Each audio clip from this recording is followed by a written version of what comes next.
Hey everyone, welcome to Christina Cakes It. I'm Christina and today I'm showing you how to make salted caramels.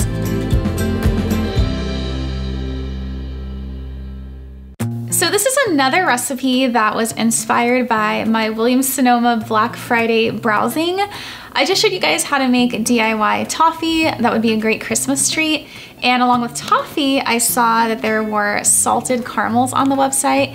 And I don't know about you guys, but I love homemade caramels, especially when they have like a little bit of sea salt on them. And I was like, this would be definitely the perfect pairing to do for my channel as well. So that's what I'm gonna make today, is some homemade salted caramels. Homemade caramels are very easy to make. They just require a few ingredients, but they do require a lot of patience, just like with any candy that you're making. And as I always preach, you definitely want a candy thermometer.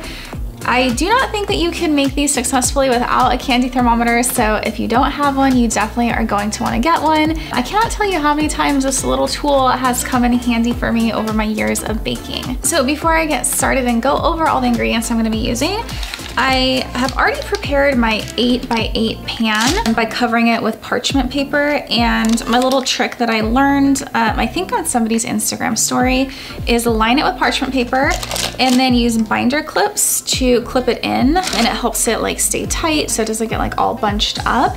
So lined with parchment paper, and then I did give it a little bit of a light spray with cooking oil so that our caramels will come out easily. So the full recipe is down below in the description, but the ingredients that I'm going to be using today are 2 cups of heavy whipping cream, 1 cup of light corn syrup, 2 cups of granulated sugar, 1 cup of brown sugar, 1 cup of salted butter that I cut into small pieces, which is 2 sticks, 2 teaspoons of vanilla, and about 3 tablespoons of coarse sea salt. So to begin, I'm going to put everything into my large heavy bottomed pot, except for the vanilla. And the joke about this pot, you guys have probably seen it in other episodes, is yes, it is very ugly, but it has served me well. And I kind of feel like now it's like a staple on my channel. This pot works very well because it's high quality, and you want a really thick bottom so that your candy doesn't scorch. So I'm just gonna start by adding everything. My heat is not on yet. Everything except the vanilla. So brown sugar, white sugar, and also not the salt. This is for later. Brown sugar, white sugar, our light corn syrup, butter, and heavy cream. From here, I'm gonna stir everything over a medium heat until it's blended together.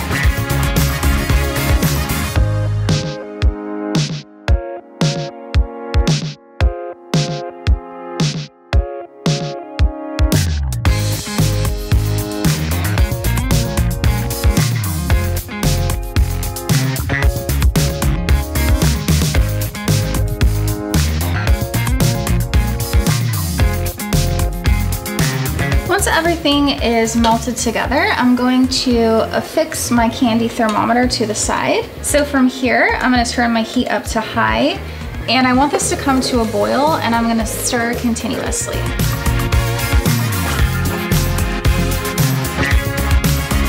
And eventually we need this to reach 248 to 252 degrees Fahrenheit, which in the candy world is called the firm ball stage. And as this comes to a boil, I'm stirring continuously over a high heat.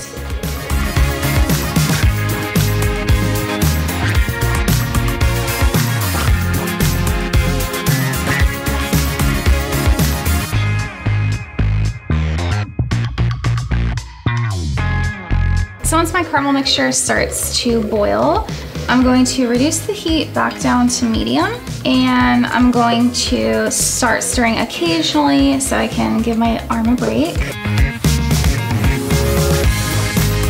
And we are watching our candy thermometer, waiting for it to reach between 248 and 252 degrees Fahrenheit. Very important. We want that right in that range for the perfect caramel texture.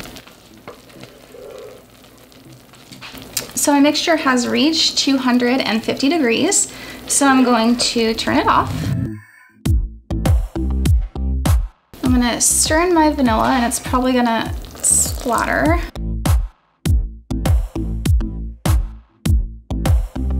And next I'm going to very, very carefully pour this into my pan. Obviously this is extremely hot, so you do not want to burn yourself.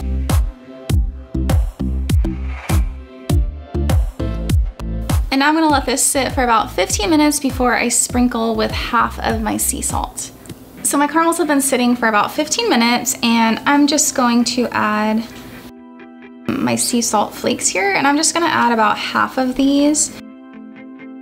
After these sit overnight, we can add more sea salt if we want, like if we want different placement, or maybe just like a little bit more of that salty, sweet contrast.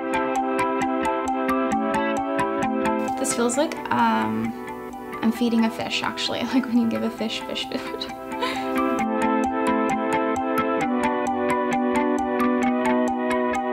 So now my caramels just need to sit overnight before they have set, and I'm going to cut them with a straight edge knife.